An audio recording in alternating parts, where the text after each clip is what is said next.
हाँ जी प्यारे बच्चों, मेरे वालों आप सबनों प्यार भरी सत श्री अकाल। मैं अंजू बाला कंप्यूटर टीचर। ये वीडियो लैक्चर 6वीं जमात के विद्यार्थियों लिए तैयार किया गया है। इस विच आपां पाठ नंबर 2 कंप्यूटर की कार्य प्रणाली बारे पढ़ांगे। जिवें कि आपां पिछले चैप्टर दे विच पढ़िया कि कंप्यूटर की हुंदा है, आपां कंप्यूटर ते किहड़े-किहड़े काम कर सकते हाँ। तो इस चैप्टर दे विच आपां पढ़ांगे कि कंप्यूटर की कार्य प्रणाली की हुंदी है, कंप्यूटर किवें काम करदा है, स्टैप बाय स्टैप उसनूं की हदायतां दी लोड़ हुंदी है। तो सब तो पहलां प्यारे बच्चों कंप्यूटर के मुੱਢਲੇ काम, कंप्यूटर के जोड़े मेन काम वो की होंगे हैं तो वह किवें उन्हां कामां नूं स्टैप बाय स्टैप करता है। सब तो पहला इनपुट, नंबर 2 प्रोसैसिंग, 3 आउटपुट, फिर स्टोरेज। इनपुट का की मतलब हुंदा है कंप्यूटर के मुੱਢਲੇ काम। सब तो पहला है इनपुट। सब तो पहला आपां की है कंप्यूटर नूं कीबोर्ड या माउस राही इनपुट दिंदे हाँ। इनपुट की है डाटा या हदायतां के रूप में कंप्यूटर नूं आपां इंस्ट्रक्शनस दिंदे हाँ काम करन दियां। उस तो बाद की है CPU है। CPU की है ब्रेन ऑफ कंप्यूटर, कंप्यूटर का इसनूं दिमाग किया जाता है। ये कंप्यूटर की है CPU इस दित्तियां होईयां इनपुट ते हदायतां नूं प्रोसैस करता है, हल करता है। उस तो बाद वो जिहड़ा रिजल्ट तैयार करता है उसनूं कंप्यूटर की भाषा विच आउटपुट किया जाता है। तो वो CPU आउटपुट नूं तैयार करके आपां नूं स्क्रीन के उत्ते वो रिजल्ट शो करता है।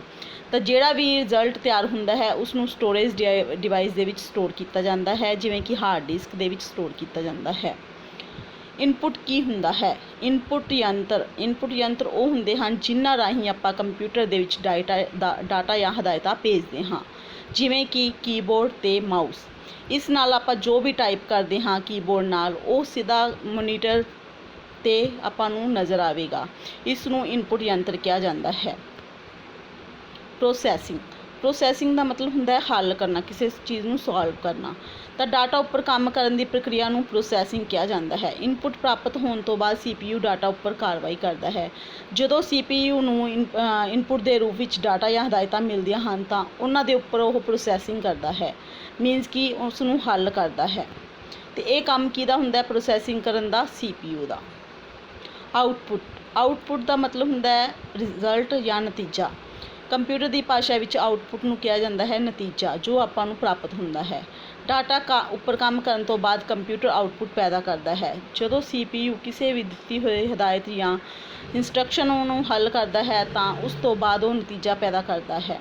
जिस तरह कि आपां नूं नीचे तस्वीर दे विच नज़र आ रहा है। सब तो पहला आपां कीबोर्ड ते माउस राही CPU नूं इनपुट दित्ती।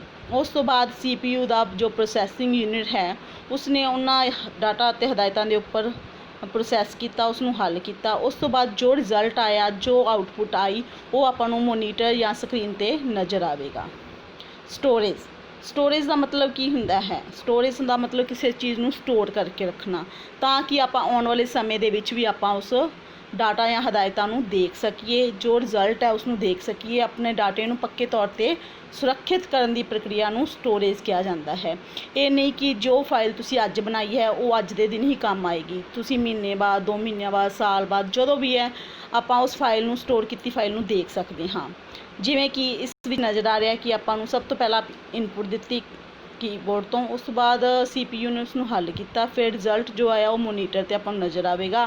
तो नीचे आपां नूं एक एरो की दे नाल जिहड़ी अपने हार्ड डिस्क देती हुई है, एक स्टोरेज डिवाइस है जो कि पक्के तौर पर डाटा नूं स्टोर करके रख सकती है, ताकि आपां फ्यूचर दे विच भी आपां स्टोर की फाइल नूं देख सकीए।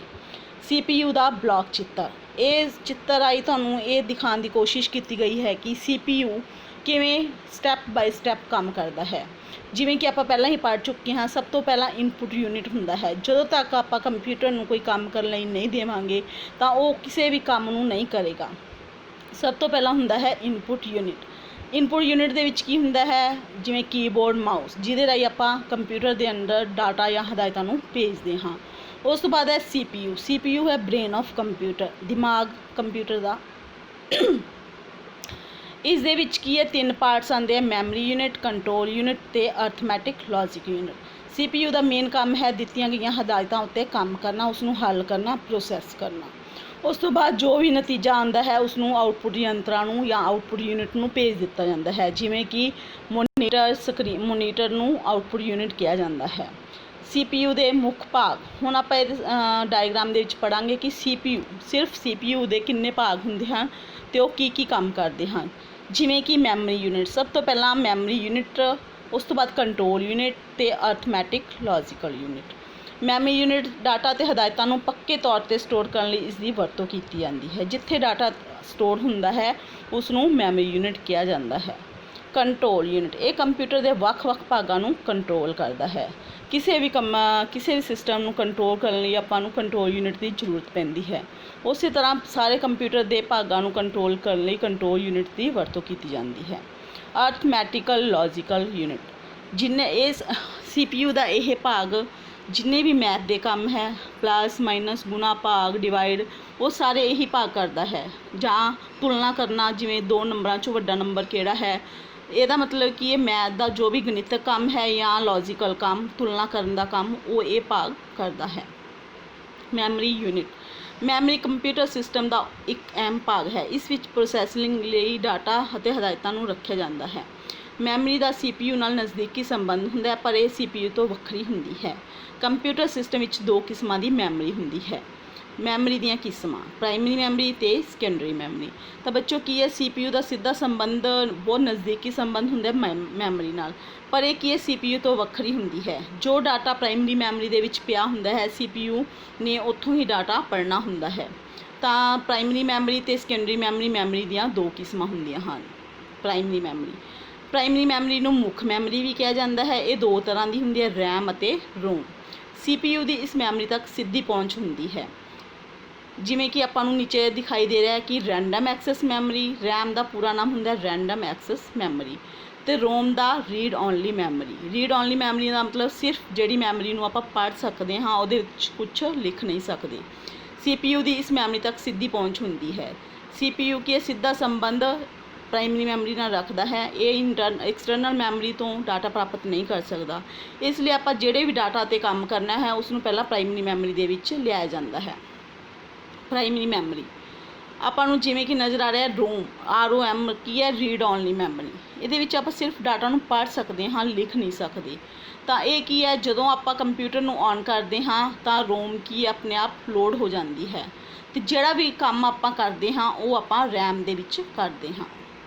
ਪ੍ਰਾਇਮਰੀ ਮੈਮਰੀ ਨੂੰ ਵੋਲਾਟਾਈਲ ਮੈਮਰੀ ਵੀ ਕਿਹਾ ਜਾਂਦਾ ਹੈ, ਕਿਉਂਕਿ ਇਸ ਮੈਮਰੀ ਵਿੱਚ ਪਿਆ ਸਾਰਾ ਡਾਟਾ ਨਸ਼ਟ ਹੋ ਜਾਵੇਗਾ ਜੇਕਰ ਕੰਪਿਊਟਰ ਅਚਾਨਕ ਬੰਦ ਹੋ ਜਾਵੇ। ਇਹ ਮੈਮਰੀ ਡਾਟਾ ਨੂੰ ਆਰਜ਼ੀ ਤੌਰ 'ਤੇ ਸਟੋਰ ਕਰਕੇ ਰੱਖਦੀ ਹੈ। ਇਸ ਮੈਮਰੀ ਦੀ ਸਟੋਰੇਜ ਸਮਰੱਥਾ ਸੀਮਿਤ ਹੁੰਦੀ ਹੈ। ਇਹ ਮੈਮਰੀ ਮਹਿੰਗੀ ਹੁੰਦੀ ਹੈ। ਤਾਂ ਪਿਆਰੇ ਬੱਚਿਓ, ਇਸ ਮੈਮਰੀ ਦਾ ਕੀ ਹੈ, ਆਪਾਂ ਨੂੰ ਜਦੋਂ ਵੀ ਆਪਾਂ ਕੰਪਿਊਟਰ 'ਤੇ ਕੰਮ ਕਰ ਰਹੇ ਹਾਂ, ਜੇ ਬਾਈ ਚਾਂਸ ਲਾਈਟ ਚਲੀ ਗਈ ਜਾਂ ਕੰਪਿਊਟਰ ਬੰਦ ਹੋ ਗਿਆ, ਤੁਸੀਂ ਜਿੰਨਾ ਵੀ ਕੰਮ ਕੰਪਿਊਟਰ 'ਤੇ ਕੀਤਾ ਉਹ ਸਾਰਾ ਖਤਮ ਹੋ ਜਾਏਗਾ। ਇਹ ਕੀ ਹੈ, ਇੱਕ ਸੀਮਿਤ ਮੈਮਰੀ ਹੁੰਦੀ ਹੈ। ਇਹਦੇ ਵਿੱਚ ਆਪਾਂ ਡਾਟਾ ਨੂੰ ਸਿਰਫ ਉਨੀ ਦੇਰ ਤੱਕ ਸਟੋਰ ਕਰ ਸਕਦੇ ਹਾਂ ਜਿੰਨੀ ਦੇਰ ਤੱਕ ਆਪਣਾ ਕੰਪਿਊਟਰ ਚੱਲ ਰਿਹਾ ਹੈ। ਜੇ ਆਪਾਂ ਇਸ ਵਿੱਚ ਡਾਟਾ ਨੂੰ ਲੰਬੇ ਟਾਈਮ ਤੱਕ ਸਟੋਰ ਕਰਕੇ ਨਹੀਂ ਰੱਖ ਸਕਦੇ। ਸੈਕੰਡਰੀ ਮੈਮਰੀ, ਇਸ ਨੂੰ ਸਹਾਇਕ ਮੈਮਰੀ ਜਾਂ ਐਗਜ਼ਿਲਰੀ ਮੈਮਰੀ ਵੀ ਕਿਹਾ ਜਾਂਦਾ ਹੈ। ਇਹ ਡਾਟਾ ਨੂੰ ਪੱਕੇ ਤੌਰ 'ਤੇ ਸਟੋਰ ਕਰਕੇ ਰੱਖਦੀ ਹੈ ਤਾਂ ਕਿ ਆਪਾਂ ਫਿਊਚਰ ਦੇ ਵਿੱਚ ਵੀ ਆਪਾਂ ਡਾਟਾ ਨੂੰ ਵਰਤ ਸਕੀਏ। ਜਿਵੇਂ ਫਲੋਪੀ ਡਿਸਕ, ਨੀਚੇ ਆਪਾਂ ਨੂੰ ਤਸਵੀਰ ਦੇ ਵਿੱਚ ਨਜ਼ਰ ਆ ਰਹੇ ਸਾਰੇ ਸੈਕੰਡਰੀ ਮੈਮਰੀ ਦੀਆਂ ਉਦਾਹਰਨਾਂ ਹਨ। Hard disk, CD, pen drive, floppy disk ਆਦਿ। ਸੈਕੰਡਰੀ ਮੈਮਰੀ CPU ਦੀ ਇਸ ਮੈਮਰੀ ਤੱਕ ਸਿੱਧੀ ਪਹੁੰਚ ਨਹੀਂ ਹੁੰਦੀ। ਬਿਜਲੀ ਜਾਣ 'ਤੇ ਇਸ ਵਿੱਚ ਸਟੋਰ ਪਿਆ ਡਾਟਾ ਨਸ਼ਟ ਨਹੀਂ ਹੁੰਦਾ, ਇਸ ਲਈ ਇਸ ਮੈਮਰੀ ਨੂੰ ਨੌਨ ਵੋਲਾਟਾਈਲ ਮੈਮਰੀ ਵੀ ਕਿਹਾ ਜਾਂਦਾ ਹੈ।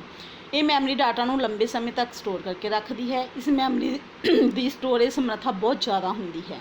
ਇਹ ਮੈਮਰੀ ਸਸਤੀ ਹੁੰਦੀ ਹੈ। Hard disk, CD, DVD, pen drive ਆਦਿ ਸੈਕੰਡਰੀ ਮੈਮਰੀ ਦੀਆਂ ਉਦਾਹਰਨਾਂ ਹਨ। ਤਾਂ ਬੱਚੋ, ਇਹ ਮੈਮਰੀ ਨੂੰ ਆਪਾਂ ਡਾਟਾ ਨੂੰ ਪੱਕੇ ਤੌਰ 'ਤੇ ਸਟੋਰ ਕਰਕੇ ਰੱਖਣ ਲਈ ਵਰਤੋਂ ਕਰ ਸਕਦੇ ਹਾਂ, ਕਿਉਂਕਿ ਇਸ ਵਿੱਚ ਪਿਆ ਡਾਟਾ ਕਦੇ ਵੀ ਨਸ਼ਟ ਨਹੀਂ ਹੁੰਦਾ। ਚਾਹੇ ਲਾਈਟ ਚਲੀ ਜਾਵੇ ਜਾਂ ਅਚਾਨਕ ਕੰਪਿਊਟਰ ਬੰਦ ਹੋ ਜਾਵੇ, ਤਾਂ ਜਿਹੜਾ ਆਪਣਾ ਡਾਟਾ ਹੈ ਉਹ ਲੰਬੇ ਸਮੇਂ ਤੱਕ ਇਹਦੇ ਵਿੱਚ ਸਟੋਰ ਰਹਿੰਦਾ ਹੈ। ਤਾਂ ਇਹ ਮੈਮਰੀ ਕੀ ਹੈ, ਪ੍ਰਾਇਮਰੀ ਮੈਮਰੀ ਨਾਲ ਸਸਤੀ ਹੁੰਦੀ ਹੈ ਅਤੇ ਇਸ ਦੀ ਸਟੋਰ ਕਰਨ ਦੀ ਸਮਰੱਥਾ ਵੀ ਬਹੁਤ ਜ਼ਿਆਦਾ ਹੁੰਦੀ ਹੈ। ਜਿਵੇਂ ਕਿ hard disk, CD, DVD, pen drive, ਇਹ ਸਾਰੀਆਂ ਸੈਕੰਡਰੀ ਮੈਮਰੀ ਦੀਆਂ ਉਦਾਹਰਨਾਂ ਹਨ। ਧੰਨਵਾਦ ਬੱਚਿਓ।